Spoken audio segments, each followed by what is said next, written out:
And welcome back to another video of mister education.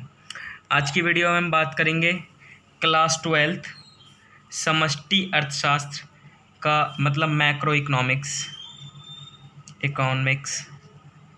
का chapter number 11 foreign exchange rate, Hindi के लिए विदेशी विनिमय दर का पार्ट नंबर 4 है आपका। और इसमें चर्चा करेंगे स्थिर विनिमय दर मतलब फिक्स्ड एक्सचेंज रेट। अब तक हमने जो फ्लेक्सिबल एक्सचेंज रेट मतलब नाम्य विनिमय दर पढ़ी थी, उसमें कौन डिसाइड करता था विनिमय दर को? उसमें डिसाइड करते थे हमारे मांग व पूर्ति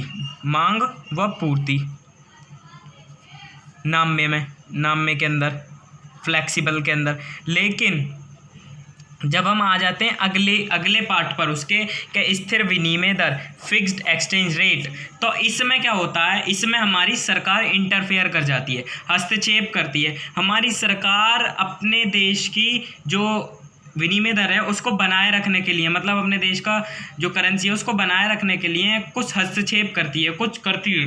वो जो सरकार जो विनिमय दर तय करती है, निर्धारित करती है, उसको कहते हैं fixed exchange rate. Fixed exchange rate, ठीक है ना? जो सरकार निर्धारित करे, जो हमारी गवर्नमेंट निर्धारित करे या सरकार, मतलब बात तो एक ही है, इंग्लिश में गवर्नमेंट, हिंदी में सरकार निर्धारित करे, तो स्थिर विनिमय दर कहलाएगी या फिक्स्ड एक्सचेंज रेट कहलाएगी। अब इसमें दो केस बनते हैं। पहला केस पढ़ाता हूँ। पहला केस है when exchange rate is set higher than equilibrium rate. Equilibrium rate तो मैंने आपको बता दिया होगा, जहाँ डिमांड बराबर सप्लाई के हो, मांग बराबर पूर्ति की होती है विनिमय दर की।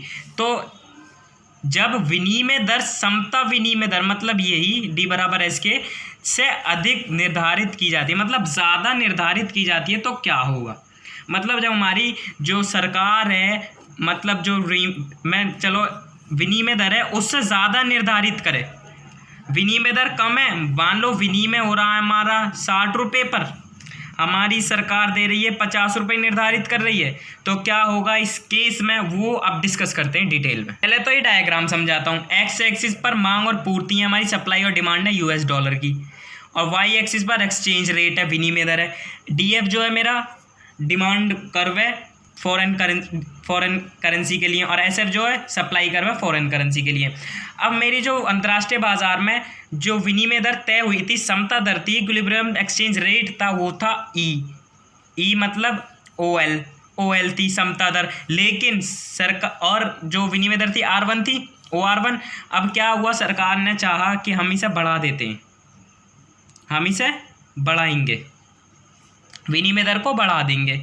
तो सरकार ने क्या किया? हस्तक्षेप करके OR1 से लेके OR2 कर दिया, ये बढ़ा दिया। तो इसमें क्या हुआ? मांग हो गई कम, पूर्ति हो गई ज़्यादा।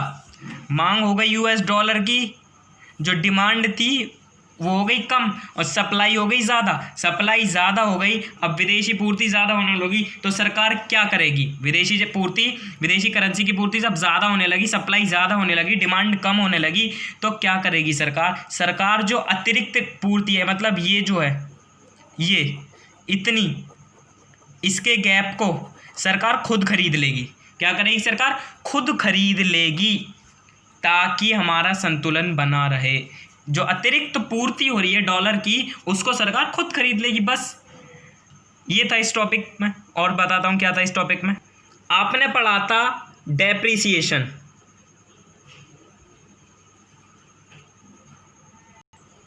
मूल्यह्रास पढ़ा था। मूल्यह्रास बता देता हूँ दोबारा। जब मांग और पूर्ति शक्तियों द्वारा हमारे अंतर्राष्ट्रीय बाजार में घरेलू करेंसी का मूल्य कम होता है विदेशी करेंसी के संबंध में। लेकिन डीवैल्यूएशन क्या होता है? जब हमारी सरकार खुद कम कर देती है, जानबूझकर कम करती है, हमारे जो करेंसी है, घरेलू करेंसी का मूल्य जानबूझकर सरकार कम करती है, तो उसको कहते हैं डीवैल्यूएशन, मतलब अवमूल्यन। बस ये था इसमें टॉपिक। अगला टॉपिक देखते हैं। अगला टॉपिक है जब विनिमय दर मतलब एक्सचेंज रेट संतुलन विनिमय दर या समता विनिमय दर से कम निर्धारित की जाती है, मतलब जब कम निर्धारित की जाती है। When exchange rate is set lower than equilibrium exchange rate, जब एक्सचेंज रेट जो है सेट की जाए लोअर, कम इक्विलिब्रियम एक्सचेंज रेट से। एग्जाम्पल, मान लो $1 मुझे मिल रहा था 60 रुपये, अब $1 मिल रहा है मुझे 50 रुपये का, ये मैंने डिसाइड कर दिया, ठीक है ना। पिछले वाले में मैंने थोड़ी सी गलती हो गई थी उसमें, उसे दिखा। ये जो $1 50 रुपये का पहले मिल रहा था, लेकिन सरकार के हस्तक्षेप से अब $1 60 रुपये का मिल रहा है। अब इस वाले टॉपिक में देखो, $1 पहले मिल रहा था 60 रुपये का, सरकार ने हस्तक्षेप किया तो 50 रुपये का हो गया। वो कितने का हो गया? 50 का।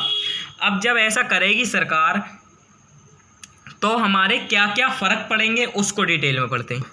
एक्स एक्सिस पर सप्लाई और डिमांड $, की मांग और पूर्ति, और वाई एक्सिस पर एक्सचेंज रेट विनिमय दर, जिसका नाम हमारा चैप्टर का नाम है वो वाई एक्सिस पर है।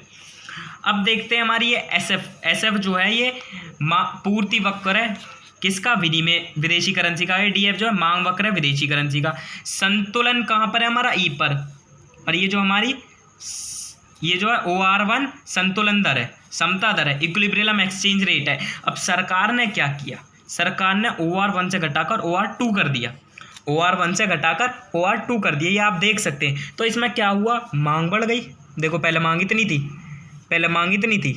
अब मांग इतनी हो गई, इतनी मांग बढ़ गई।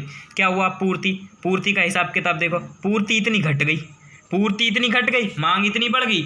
अब क्या करेगी सरकार? RBI के पास रखे होंगे विदेशी कोष, फॉरेन करेंसी के रिजर्व रखे होंगे, फॉरेन करेंसी के रिजर्व अलमारी के अंदर जहाँ भी रखते हो वो निकालेगी, मार्केट में लाएगी, अपनी घरेलू बाजार की मार्केट में, और उसे इतना लाएगी कि वो मांग और पूर्ति बराबर हो जाएं, ठीक है ना। सप्लाई इतनी करेगी कि डिमांड बराबर सप्लाई के हो जाए, तो इससे मेरा क्या होगा कि पुनः संतुलन प्राप्त हो जाएगा। जब RBI, ऐसी स्थिति में RBI क्या करेगी? विदेशी विनिमय कोष RBI जो है रिजर्व, फॉरेन करेंसी रिजर्व को मार्केट में उतार देगी, जिससे हमारी संतुलन फिर से वापस हो जाएगी। अब इसको कहते क्या है अब मैं बता। अब देखो, जब हमारी सरकार जानबूझ के कम करती है वैल्यू को, जानबूझ के वैल्यू को बढ़ाती है तो कहेंगे रिवैल्यूएशन। जानबूझ के घरेलू करेंसी को, रुपये को डॉलर में मजबूत कर दे डॉलर के रूप में, तो कहेंगे पुनर्मूल्यन। और हमने पढ़ा था एप्रिसिएशन, उसमें होता था हमारा रुपया अंतर्राष्ट्रीय बाजार की शक्तियों द्वारा, मतलब हमारे अंतर्राष्ट्रीय बाजार की शक्तियों द्वारा निर्धारित होता था, ठीक है ना बच्चों। आज की वीडियो में इतना ही काफ़ी, अगली वीडियो में हम आगे देखेंगे। Thank you very much. अगर आपको अच्छी वीडियो लगी हो तो लाइक करें, हमारे चैनल पर नए हो तो सब्सक्राइब करें और वीडियो को पूरा देखा करें। Thank you very much.